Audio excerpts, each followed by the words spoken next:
Hello friends, welcome to your own channel that is Graphic Talk.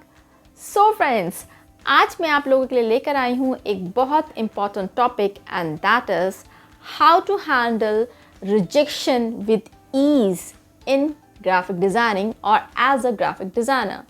तो ऐसा अक्सर होता है कि जब हम कोर्स कर बाहर आते हैं and we are going for job और we are giving an interview for a job, तो कई बार हमें रिजेक्शन का जो है वो सामना करना पड़ जाता है. कई बार it can be once, it can be twice, right. तो सबसे पहले तो ये ध्यान में रखने की ज़रूरत है आपको that rejection is not the end, right. Rejection का मतलब ये नहीं कि पूरी दुनिया ख़त्म हो गई है या आपको कई नई अपॉर्चुनिटी नहीं मिलेगी. नहीं, आपको ये हमेशा ध्यान रखना है कि rejection is just part of your growth, right. It's just the process. Clear? ठीक है.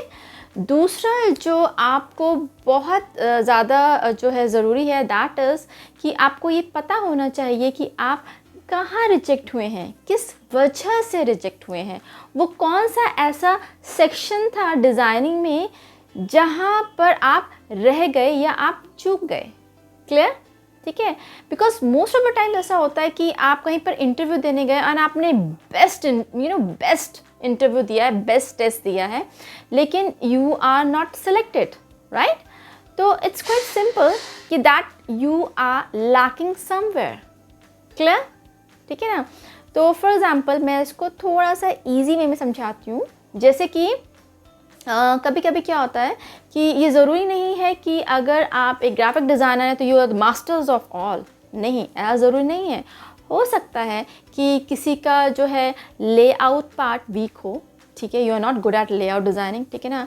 हो सकता है आपका जो है colour theme, colour combination part weak हो सकता है आपका जो है मैनिपुलेशन, फोटो मैनिपुलेशन जो पार्ट है वो वीक हो. It can be anything. So take it easy, right. आपको कुछ भी नहीं करना है. वंस यू नो कि आपसे गलती कहाँ पर हुई है या आप कहाँ पर वीक पड़ गए हैं, तो आपको सिर्फ उस पर्टिकुलर सेक्शन को जो है अच्छे से प्रैक्टिस करना है और उसको इतना स्ट्रॉन्ग बना लेना है कि आप नेक्स्ट अटेम्प्ट अच्छे से निकाल लें. क्लियर?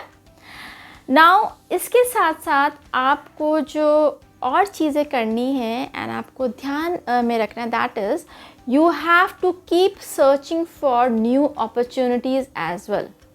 कहने का मतलब ये है कि रिजेक्शन हो गया या प्रोजेक्ट हो गए, इसका मतलब ये नहीं कि आप पूरी दुनिया ख़त्म हो गई है और अब हम कुछ नहीं करेंगे. बिल्कुल भी नहीं. आपको और अपॉर्चुनिटीज़ पर भी ध्यान देना है. You have to, right. आपको ऐसा करना है. क्लियर? ठीक है. एंड जो सबसे ज़्यादा एंड इम्पॉर्टेंट थिंग है that is don't stress your self too much in this process. ठीक है. ये एक प्रोसेस है, एक सिंपल सा प्रोसेस है. ठीक है ना. आज आप रिजेक्ट हो गए, कल आप सेलेक्ट हो जाओगे. ठीक है ना. तो जब भी कभी ऐसा हो, ठीक है ना, ठीक है, कभी भी ऐसा हुआ तो आपको कुछ नहीं करना है. आपको सिर्फ वहाँ से थोड़ा सा डिस्ट्रैक्ट करना है. ठीक है ना. You can go out somewhere in nature, you can hang out with your friends, जैसा आपको अच्छा लगता है. ठीक है ना. एंड अपने आप को ना एकदम से लो मत करिए, राइट. ठीक है ना. Don't stress your self too much because उससे क्या होगा कि आप जितना सोचेंगे, ठीक है ना, आप उतना नेगेटिव फील करेंगे. आप नेगेटिव फील करेंगे तो आपकी वाइब्रेशन लो होगी एंड अगर आपकी वाइब्रेशन जो है वो लो होगी तो आप नेक्स्ट इंटरव्यू कैसे देंगे. Clear? So quite simple, right. Just keep upgrading yourself. ठीक है. Just keep practising yourself. ठीक है. एंड येस, शॉर्ट, ठीक है ना, श्योरली आपको सक्सेस मिलेगी ही मिलेगी. क्लियर? ठीक है. As I say you are unique, you have different creativity, right. हर किसी की क्रिएटिविटी अलग होती है, हर किसी में एक यूनिकनेस होती है. ठीक है ना. तो सक्सेस आपको मिलेगी ही मिलेगी. क्लियर? ठीक है ना. तो इसी के साथ आई होप आपको ये वीडियो अच्छी लगी होगी. ठीक है. अच्छे से समझ आई होगी. Clear? So stay tuned with us for more videos, more information and more knowledge. Till then, take care. Bye-bye. Namaste.